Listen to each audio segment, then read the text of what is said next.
G'day, Eric. Yes. It's Michael Persh calling from Australia. Sandy set me up for a chat. Yes, Michael. How are you? I'm very well. How are you doing? Really great. Nice to speak to you. It is a great pleasure to say hello indeed. You ready to roll? I'm ready to roll. Okay. All right, Eric Norlander, a great pleasure to have you on the show. It's a great pleasure to say hello. How's things in your part of the world today? Very nice. I'm in Miami, Florida at the moment. It is hot and humid here, which is I guess the usual situation. So that's you live in Miami, Eric? I actually live in Northern California, but I'm working on a project down here, so I'm on the other side of the country for the time being. Sounds like a pleasant place to be. Yes. We're here to talk about your new CD, Galactive Collective, but I just wanted to go back. The first time that I came across your name was you had one of my favourite local drummers working with you, the one and only Virgil Donati. Yeah, it's Virgil Donati. You know, Virgil, if he keeps practicing, he's going to be a good little drummer one day. He is a fine drummer indeed, and that was a few years back, wasn't it? Was that the CD Music Machine? That's right. That was in 2003, Music Machine, and I had worked with Virgil. I had done some engineering with his band Ring of Fire with Mark Bowles and Tony McAlpine, and I just thought, wow, what a phenomenal drummer. And he does things with his feet that most drummers can't do with their hands. And we got along really well. And so when I was doing Music Machine, I had some really complicated double kick drum stuff that I needed done. And I thought, well, we've got to use Virgil for this. So I gave him a call, and he came out and just did a wonderful job. He's a fine drummer indeed, and reasonably well known in Australia. But I don't think gets celebrated enough for what a fine musician he is. And after I after I discovered that after I discovered you there, I went back and went through some of the recordings that you'd made, and also discovered the music that you'd made with your longtime partner and musical partner Lana Lane, and wonderful music you've made with her as well. Well, thanks very much. Yeah, we did the first album in 1995. And we've done about 10 or so albums over the years. And in 2005, we did a 10th anniversary tour all over Europe, and then we went to Japan, and we filmed the last concert in Tokyo and released it as the Lana Lane 10th anniversary concert DVD. So, and we've done some records since then even. So, yeah, that's been a really great partnership over the years. And I guess folks around the world have come to know you recently with being the keyboard player with John Payne in Asia. That's right. Yeah, when Asia split into two parts back around 2006 or so, John Payne basically sent me an email and said, "Well, I've split with Jeff Downs, and I'm continuing on with Asia myself, and we need a new keyboard player. Would you like the job?" And it was basically as simple as that. There wasn't any, auditions or managers talking to managers or anything like that. It was basically an invitation, and I gave him a call, and he was in England at the time. I was in California, and we said, "Okay, this sounds great. Let's give it a go." So yeah, that's worked out great. I've been working with John for several years now, and we've been just doing some really, really great things. We've got a couple of gigs in Illinois this coming week, so I'll be getting on a plane in a couple of days to go do those. Well, when I had the pleasure of having John on the show a little while back, and one of the things that he spoke about in regard to yourself, and that I totally agree with, that you have your keyboard style has taken the elements that we all love from virtuosos like Wakeman and Emerson, but you have an individual stamp on that. You're one of the guys that as soon as I hear you play, I know it's you, and that's a really nice thing. It's not a common thing. A lot of musicians have a very generic feel about them, but I can certainly hear it's you. Well, thanks very much. I really try to do that. I grew up listening to Emerson and Wakeman, and they've actually become friends in recent years, which is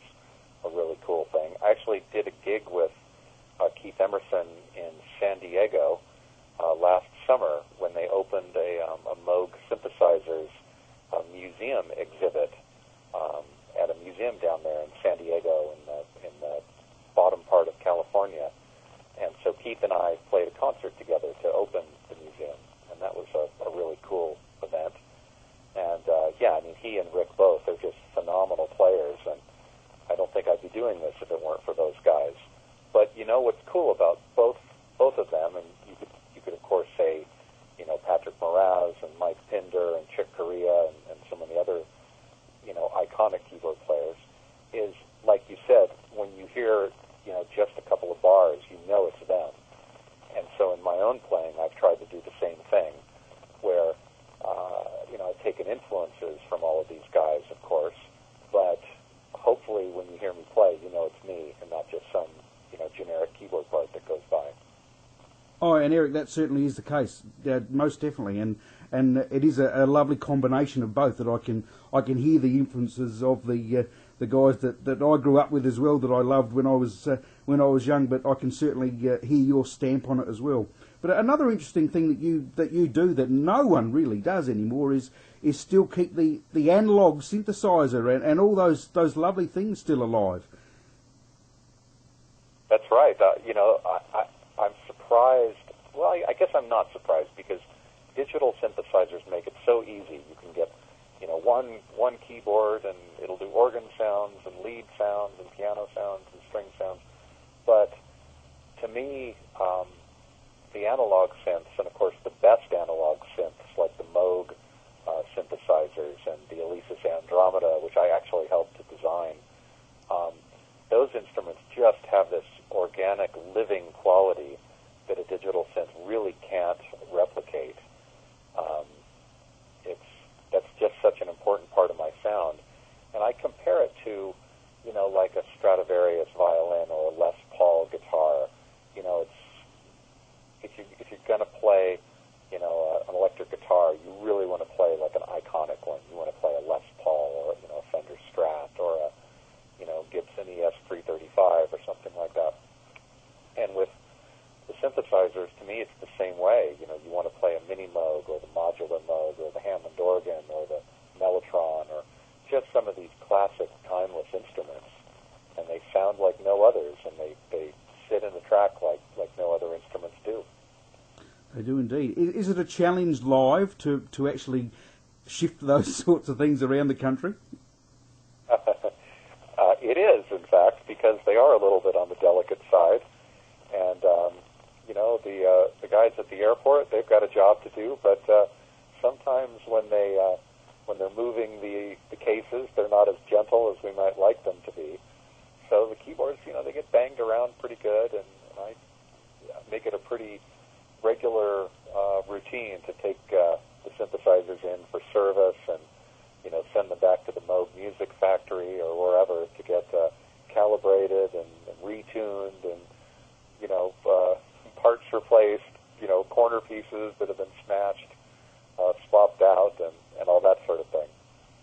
So it is quite a labour of love to keep those instruments in working order, isn't it? That's right. But, you know, you think about it. If you're playing like a 300-year-old cello in the Melbourne Symphony or something, and you're going to travel with that, it's the same thing. You can't just throw that in the back of your car and then throw it on the luggage belt at the airport and hope everything comes out okay. You're really going to look after that, you know, very, very carefully. So I try to do the same thing with the analog synthesizers.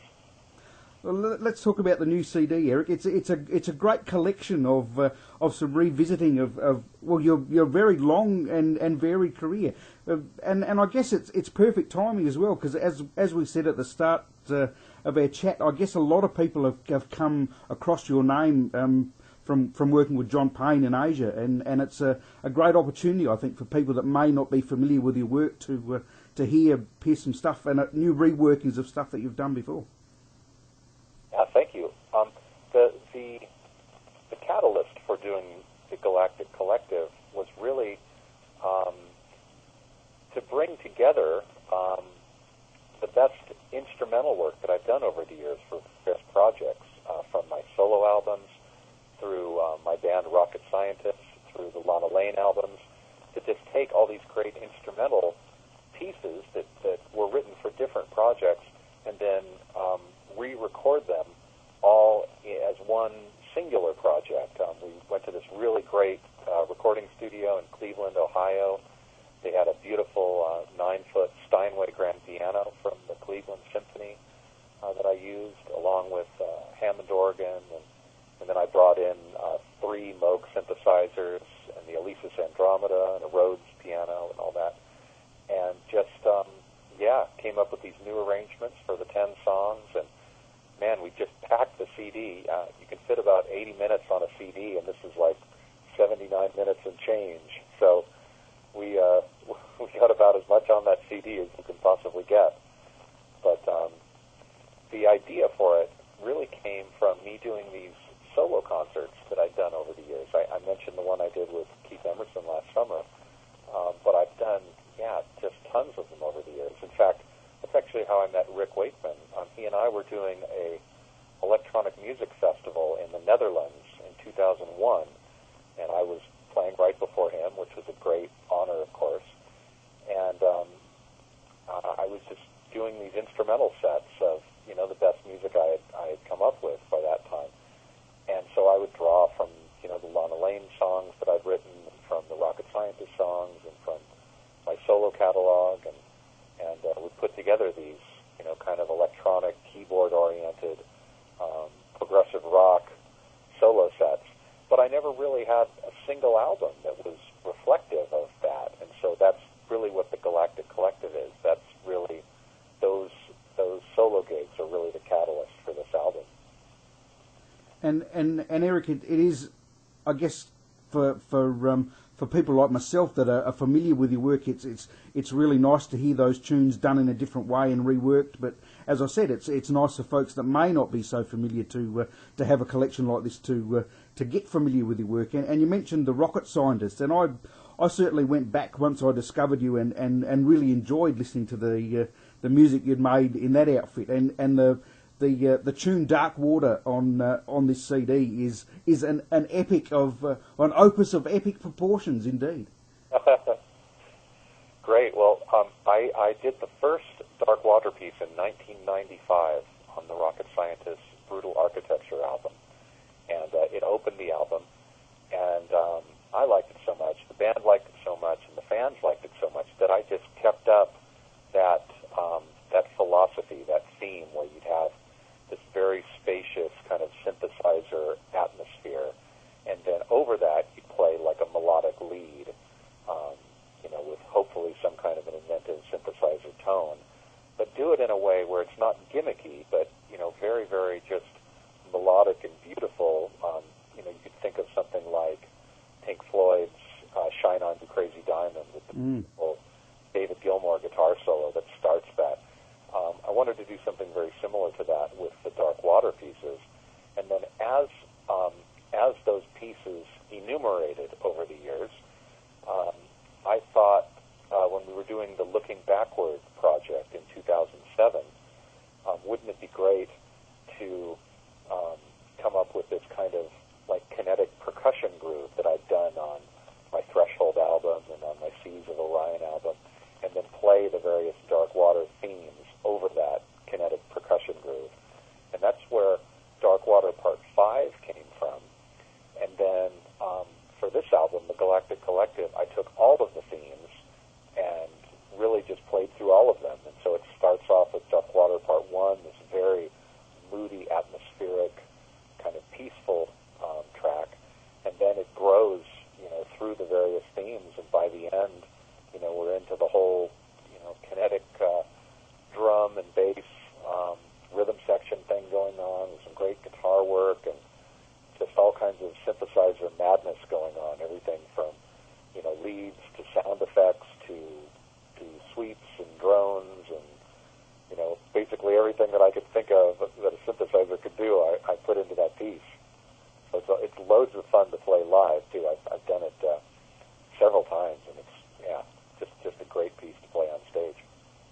And you have some fine musicians on the CD as well. We've mentioned John Payne, and John's on it as well.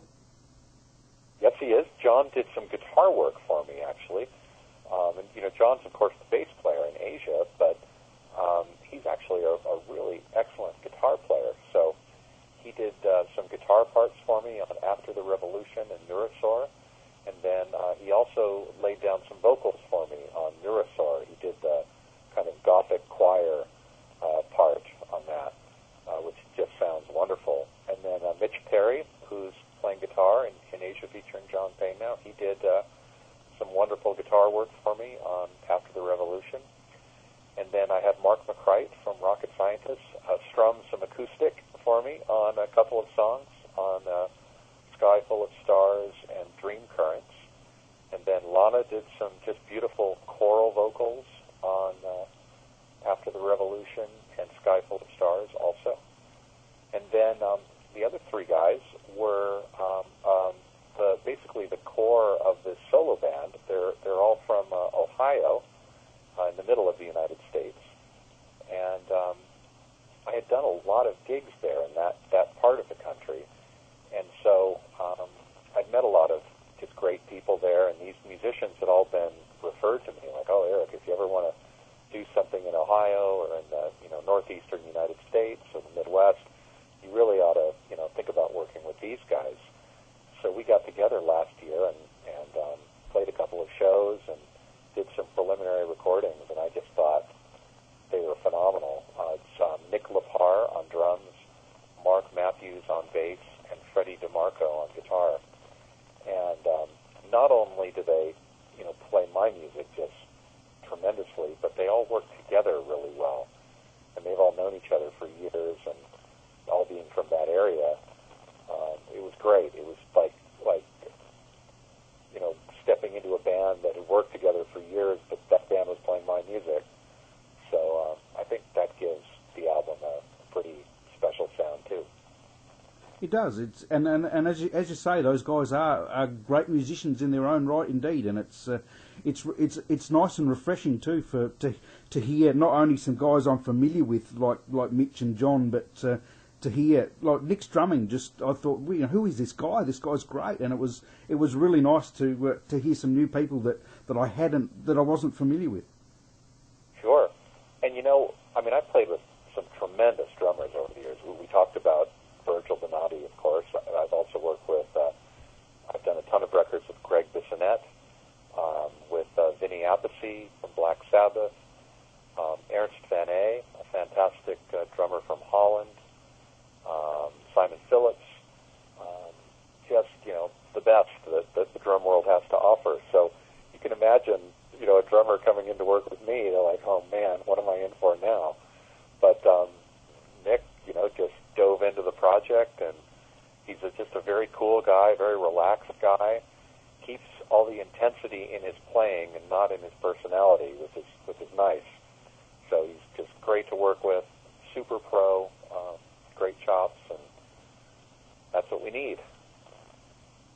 I just wanted to quickly touch on a couple of other projects while I've got you, Eric.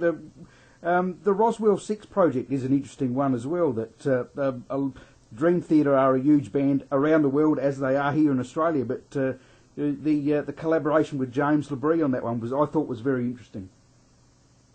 Yeah, that was a great project.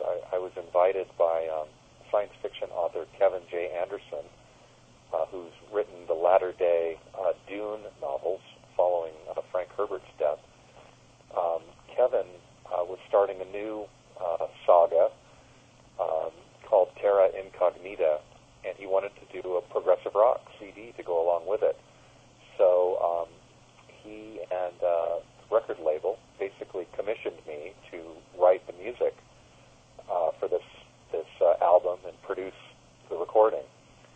And so they gave me all of these musicians to work with. Okay, Eric, here you go. You're going to work with James LeBrie from Dream Theater, with Gary Werekamp from Shadow Gallery, and Michael Sadler from Saga. And I didn't know any of these guys, but they're all great, of course. And James LeBrie, what a pro.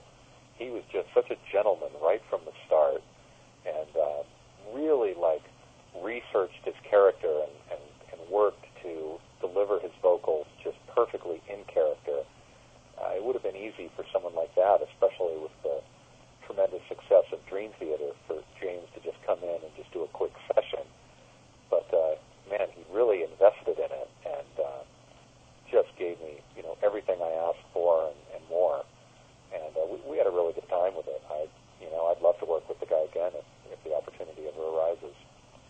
It is a wonderful project indeed, and yeah, very interesting. I certainly recommend that to folks to go and dig that one out.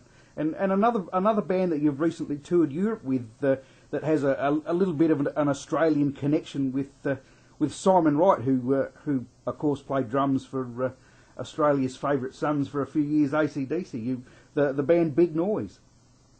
That's right. That was a really awesome tour. I was so happy to do that. It's Big Noise is a super group made up of Joe Lynn Turner on vocals, from Rainbow and Deep Purple, of course. Simon Wright from AC/DC and UFO and Ronnie James Dio's band. Let's see, Carlos Cavazzo from Quiet Riot on guitar, and Phil Soussan from Ozzy Osbourne's band on bass. And Phil, of course, wrote A Shot in the Dark, which was #1 hit for Ozzy in the United States. So they needed a keyboard player, so they called me up and said, we're going to do this European tour. Would you like to do it? Again, like, very matter of fact, like, yeah, we've heard you're really great. We need a keyboard player. Can you be at rehearsal in a week? And that was about it. And I had a lot of fun. I got to play just all these classic rock and metal songs with, just great musicians. And, Joe Lynn is just a fantastic vocalist and a really good guy, great guy to travel with, and lots of fun. We got to actually go down to the Canary Islands, which is basically in Africa. It's due west of Casablanca in Morocco, I suppose. So that was a pretty exotic part of the world to play in. We didn't make it to Australia, unfortunately, but, there's always the future. I hope we can do it. Well, there is talk of Joe Lynn Turner coming back to Australia this year, so I'm not sure in what context that is, but I have heard some rumours along those lines. So fingers crossed. That would be wonderful. Joe is a busy guy, as he should be. In addition to Big Noise, he's doing this Over the Rainbow project, where he has former members of Rainbow, along with Jürgen Blackmore, who's Richie Blackmore's son, playing guitar, and they're doing basically the whole Rainbow catalog on this tour. And I think it's just a great idea, and yeah, great show. I never actually played in Rainbow, so I don't think I'll ever get the invitation to play keyboards in that. But hey, if they called me for it, I would do it. Yes, I'm familiar with what he's doing with that. It would be wonderful to see that band. I think they're in South America at the moment, and I think people have forgotten what fine musicians played over the years in Rainbow. There's some very fine musicians in that band. Oh, absolutely. I mean, you think about, well, of course, Bobby Rondinelli, fantastic drummer.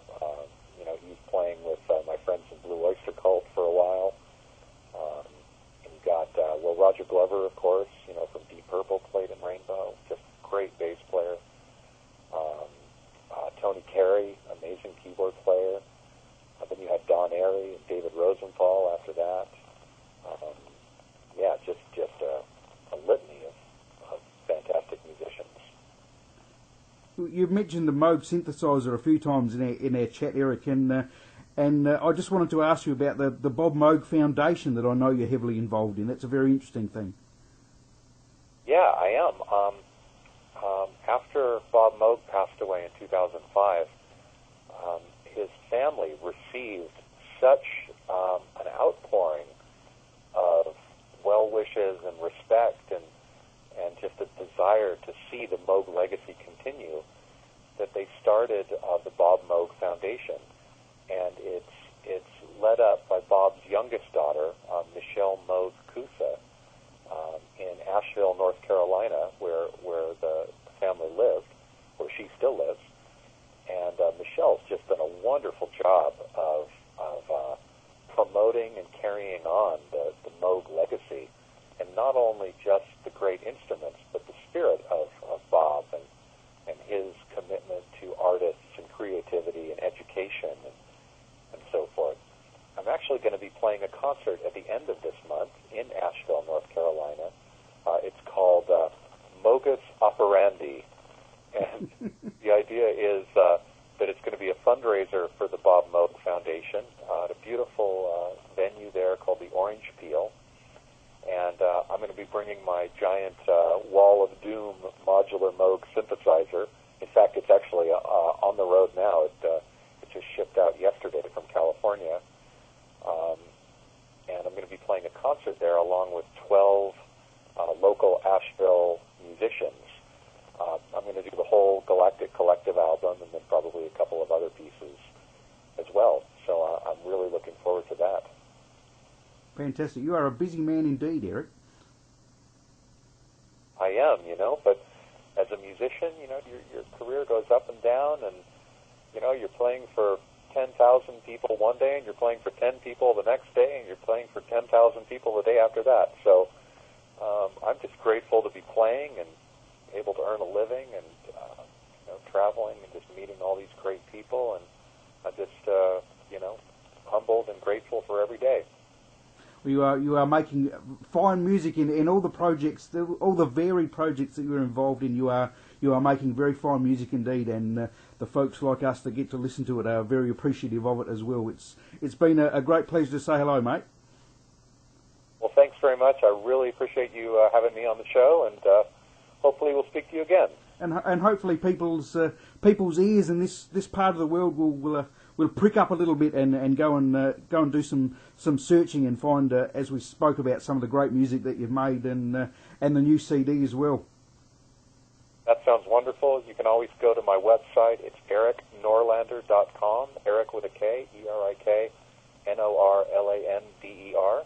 If you can hear that with my American accent. I don't have the posh London accent that John Payne has, where he enunciates every T extremely well. But, I do my best. Well, he is a vocalist. That's part of his act, I guess. That's right. He's a vocalist and he's English, so there you go. If he doesn't enunciate his words properly, who is going to? Actually, when I spoke to John earlier on, he was very keen to bring the band to Australia. So fingers crossed that we may see you guys here sooner rather than later. Absolutely, that would be wonderful. I've never been to Australia, and it's everything I see of it, it just looks like a beautiful country, and the people just have such a great spirit and all that. I'm really looking forward to visiting. Thank you, Eric. As I said, it's been a great pleasure to say hello, and I wish you all the best, and hope to see you in Australia. All right, likewise. Cheers. Cheers, mate.